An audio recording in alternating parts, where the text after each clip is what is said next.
সুপ্রিয় দর্শক, আজকে আমরা আছি ফাঁকা ফাঁকা ইউনিয়ন পরিষদ নির্বাচনের তথ্য জানতে। এই ফাঁকা ফাঁকা ইউনিয়ন পরিষদ নির্বাচনে প্রার্থী হয়েছেন, চেয়ারম্যান প্রার্থীর নাম হচ্ছে আকাম্মা হুসাইন, এবং আমরা পাশে দেখতে পাচ্ছি আসলে উনি আপনার কে? জি, উনি আমার স্ত্রী। আপনার নাম কি? বলো বলো বলো। ওনার নামটা আমি বলে দিচ্ছি। হ্যাঁ হ্যাঁ বলুন। মিসেস নিকাম্মা বেগম। দর্শক, আসলে এই যে এই প্রার্থীর প্রতীকটা হচ্ছে ফাটাবাস। আমরা ফাটাবাস প্রতীকের প্রার্থী আকাম্মা হুসাইনের সাথে এখন কথা বলবো। জি, জনাব বাদাইমে সাংবাদিক, আপনি বসেন। না ঠিক আছে, কোথায় বসবো আমি? আরে আমাদের দুজনের মাঝখানেই বসেন না। এই সোফায় বসবো? হ্যাঁ, এসো এই বসবেন। তো আচ্ছা আচ্ছা, তো এই মানে কোন জায়গাতে বসবো? ডান দিকেই বসেন। তো সেখানে তো আসলে আমি আপনার একেবারে বউর পাশে চলে যাচ্ছি। আরে নির্বাচন সময় বউ নিয়ে চলে যান না, নির্বাচন গেলে না হয় কথা হবে। এখন তো নির্বাচন চলছে রে ভাই। আপনার বউরে আমি নিয়ে চলে যাব? আরে তাতেও সমস্যা নাই, আমরা সব দিয়ে দিব। কি বলে নিকাম্মা খাতুন? নির্বাচনের সময় যা হয়। এখন তো নির্বাচন সামনে, এখন আমি যেখানে যাই সমস্যা নাই। মানে আমি চাই যে আমার স্বামী যোগ্য চেয়ারম্যান হিসাবে জনগণের সুপরিচিত হোক। মানে আপনার স্বামীর নির্বাচনের জন্য হ্যাঁ। আপনি চাইলে আমার সাথেও হ্যাঁ, চলে যাবেন, সাংবাদিকের সাথেও চলে যাবেন, হ্যাঁ। অসুবিধা নেই? না, কোনো অসুবিধা নেই। High high. নির্বাচিত হলে কি করব? আচ্ছা যা হোক, আপনি থাকুন, আপনাকে আপাতত আমি নিচ্ছি না, কারণ আপনার ভোটের প্রয়োজনে আপনার স্বামীর সঙ্গে থাকা দরকার আছে। আর আপনি কতজনের সঙ্গেই বা যাবেন? কারণ আপনি আমার সঙ্গে গেলে পরবর্তী আরেকজন হয়তো আসবে, তখন আপনার হাজব্যান্ড তো একা হয়ে যাবে। তো যাক, আপনার হাজব্যান্ড নির্বাচনের আগে একাই থাক, স্বামী সমস্যা নেই তো। আমার হাজবেন্ড নির্বাচনের আগে একা থাক, নির্বাচন গেলে তো আমি আবার আমার হাজবেন্ড। তার মানে মনে হয় আপনি আমার সঙ্গে যেতে চাচ্ছেন, এটা আপনার একটা ইচ্ছা আছে। হাই হাই, নির্বাচনের পরে আবার এসে বলবো, সমস্যা কি? সাংবাদিকতা করতেছে কোন ঝামেলায় পড়লাম। আচ্ছা, আমরা চলে যাই আকাম্মা হুসাইন।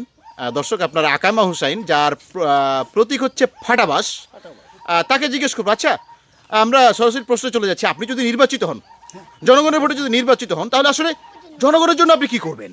ইনশাল্লাহ আমি যদি নির্বাচিত হতে পারি, তো আমার এই যে ফাটা বাস আমি কাউকে দিব না। পুরো আইক্যওয়ালা বাসগুলি আমি প্রত্যেকটা জনগণকে দিয়ে দিব। পানিতে মেরে ফেলবো, আমি ভাতে মেরে ফেলবো। আমি কাউকে কোনোদিন ঘরে সুস্থ মতো শুইতে দিব না ইনশাল্লাহ। কারণ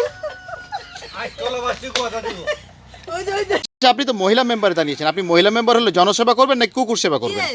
আমি মহিলা মেম্বার হলে আমি জনসেবাই করব, আমি কুকুরকেও সেবা করব। কারণ কুকুর আমার সাথে থাকে সব সময়, রাতে বিরাতে আমারে পাহারা দেয়। আমি যেদিকেই যাই আমার সাথে সাথে যায়, এটাও একটা কম না, খুব ভালো। আচ্ছা, ভিডিওটা আমার দিকে। সুপ্রিয় দর্শক, আসলে আমরা এই ভিডিওটি বানালাম আপনাদেরকে মজা দিতে, আর বর্তমান যে চিত্রপট সেটা দেখাবার জন্য মূলত আমরা এই ভিডিওটা করেছি। বর্তমান চেয়ারম্যান বলেন, মেম্বার বলেন, জনপ্রতিনিধি হবার আগে দেশদরদি, জনদরদি, মাদক নির্মূল করবে, আসলে তারাই মাদক খেয়ে টাল হয়ে বসে থাকে। তাদের ঘরেই তারাই মাদকের ব্যবসা করে। হ্যাঁ, তারাই এখন মাদকের আসলে ব্যবসা করে। যারা মাদকের ব্যবসায়ী, যারা মাদক সেবন করে, তারা বলে মাদক নির্মূল করবে, মাদক সেবন থেকে বিরত রাখবে, জনগণের উপকার করবে। আসলে তারা কথা দিয়ে কথা রাখে না, সেটা হলো নির্বাচনী ওয়াদা। তাই সেই প্রতিবিপ্লবে আমরা এই ভিডিওটি আর করলাম। যারা প্রতিনিধি ধন্যবাদ। হওয়ার জন্য জনগণের দ্বারে দ্বারে ঘুরে, নির্বাচন গেলে দেখা যায় যে জনগণ প্রতিনিধিদের কাছে ধার ধার ঘুরে, তারা কখনো কোনো উপকার পায় না। এই মেম্বার চেয়ারম্যান দিয়ে তারা কখনো কোনো উপকারে আসে না, বা আসতে গেলে দেখা যায় অনেক কিছু করতে হয়, টাকা দিতে হয়, ঘুরতে। যখন নাকি তারা নির্বাচনে দাঁড়ায়, তখন তো আমরা তাদের কাছ থেকে ঘুষ নেই না, আমরা বিনা স্বার্থে তাদেরকে নির্বাচিত করি জনগণের সেবা করার জন্য। যখন নাকি তারা নির্বাচিত হয়ে যায়, তখন কেন তারা জনগণকে চিনে না? হ্যাঁ, সুপ্রিয় দর্শক, আসলে জনগণের ভোটারদের মনের দুঃখ এটাই, যখন নির্বাচন আসে তখন গরিব দুঃখী অসহায়, কালো সুন্দর বেটে লাম্বা নেই, বুকের মধ্যে জড়িয়ে ধরে, তাদেরকে পাশে বসায়, তাদের স্ত্রীকেও তার পাশে বসাতে দ্বিধা করে না। কিন্তু নির্বাচন চলে গেলে সামান্য একটা সার্টিফিকেটের একটা সিগনেচার নিতে গেলে, একটা বিধবা কার্ড নিতে গেলে, একটা অসহায় ভাতা নিতে গেলে তাদের কাছে পাচ্ছে না।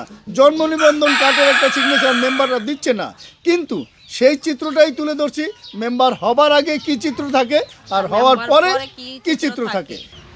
হ্যাঁ প্রিয় দর্শক, এই ছোট্ট একটি মজার ভিডিওর মাধ্যমেই আপনাদেরকে বর্তমান নির্বাচনের চিত্রটা দেখানো হয়েছে। আসলে যারা মাদক নির্মূল করবে বলে আমরা এই সাংবাদিকরা পর্যালোচনা করতে গিয়ে বা নিউজ করতে গিয়ে খেয়াল করি, তারাই বেশিরভাগ ক্ষেত্রেই দেখি এই মাদকের কারবার করে, তারাই মাদক খায় এবং মাদককে প্রশ্রয় দেয়।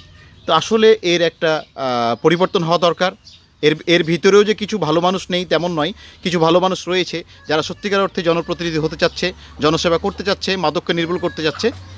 এরকম প্রার্থীরই জয় হোক এবং জয় হোক ভালো মানুষের, এবং এই বাংলাদেশ পুরো পৃথিবীটা ইতিবাচকতার ধারায় উন্নয়নকামী হোক এবং সবাই সুস্থ থাকি, আমরা থাকি, ভালো থাকি এবং সুস্থভাবে বেঁচে থাকি, এমনই কামনা, এমনই প্রত্যাশা রেখে আজকের মতো এখানে শেষ করছি।